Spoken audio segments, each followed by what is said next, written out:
ဒီနေ့ဗီဒီယိုမှာတော့မလေးရှားနိုင်ငံရဲ့မိုရဂန်ဆိုတဲ့ဟိန္ဒူဘုရားကျောင်းမှာဘာတွေရှိလဲဘယ်လိုမျိုးအတွေ့အကြုံတွေရခဲ့လဲကျွန်တော်ခရီးသွားတာကရောဘယ်လိုမျိုးခံစားချက်တွေရခဲ့လဲဆိုတာကိုကျွန်တော်မျှဝေပေးသွားမှာပဲဖြစ်ပါတယ်ဒီဗီဒီယိုရဲ့အဓိကရည်ရွယ်ချက်ကတော့ကျွန်တော်ရဲ့အမှတ်တရစူးစီးတာပဲဖြစ်ပါတယ်ဒါကတော့ဘုရားကျောင်းကိုသွားဖို့အတွက်ကျွန်တော်ပထမဆုံးဝတ်ထားတဲ့တမန်ရိုးရာအဝတ်အစားပဲဖြစ်ပါတယ်ကျွန်တော်တို့ဘာညာပြင်ဆင်ပြီးတော့ဘုရားကျောင်းကိုစတင်ထွက်ပြီးပဲဖြစ်ပါတယ်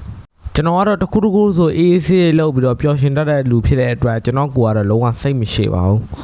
ကျွန်တော်တဲတဲ့ဟိုတယ်နဲ့9မိနစ်လောက်ကြော်လောက်လမ်းလျှောက်လိုက်တာနဲ့ဒီဘုရားကျောင်းကိုစတင်တွေ့ပါတယ်ဒီဘုရားကျောင်းထဲကိုရောက်တာနဲ့ဒီလိုမျိုးတောင်ကြီးတွေတွေ့ရပြီဒီလိုမျိုးရွှေအားရောင်မိုရဂန်ဘုရားကျောင်းကိုစတင်တွေ့ရပါတယ်မြန်မာပြည်မှာတမန်လူမျိုးအနေတွေကတော်တော်လေးကိုအခွင့်အရေးရတယ်လို့မျိုးမလေးရှားနိုင်ငံမှာလည်းအနေတွေကတော်တော်လေးကိုအခွင့်အရေးရပါတယ်စိတ်ဝင်စားစရာကောင်းတာကတော့ဒီဘုရားကျောင်းကဆိုရင်မလေးရှားနိုင်ငံရဲ့သင်္ကေတတစ်ခုလိုဖြစ်လာရတဲ့အထိပါတော်တော်လေးကိုနာမည်ကြီးပါတယ်ဒီဘုရားကျောင်းကိုပထမဆုံးရောက်ဖို့တဲ့ဒီအနေလေးကလည်းပျော်နေပါတယ်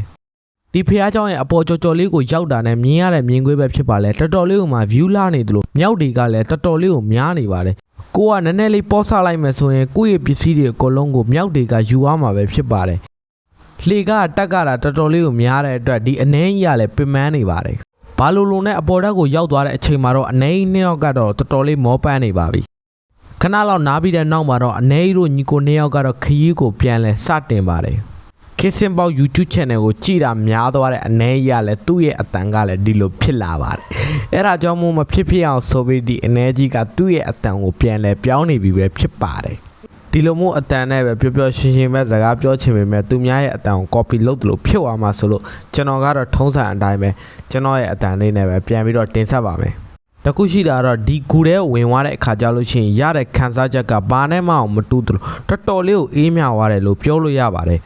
ဘာလို့လဲဟိုကြည့်ဒီကြည့်နဲ့အပေါ်ဓာတ်ကိုထက်ရောက်သွားပြီးတော့နောက်ဆုံးပန်းနိုင်လို့ပြောလို့ရတဲ့နေရာတစ်ခုကိုရောက်သွားပါတယ်အဲ့ဒီမှာလဲကြည့်ရတာအပေါ်မှာအလင်းတန်းဖြစ်ပြီးတော့အောက်မှာတော်တော်လေးကိုလှနေပါတယ်နောက်ဆုံးအပေါ်မှာလဲဖះเจ้าတစ်စောင်းကိုရှိနေတဲ့အပြင်ကိုဒီအနေကြီးကလည်းမြောင်းနေတော့ရံဖြစ်ခဲ့ပါတယ်ငါပြောစီအထောက်ကိုတွေ့တာငါကျွန်တော်စီတက်လာကျွန်တော်ကလက်ပြီးတော့អော်လိုက်တယ်ပြတ်ထွက်ပြီးသွားနောက်တော့ကျွန်တော်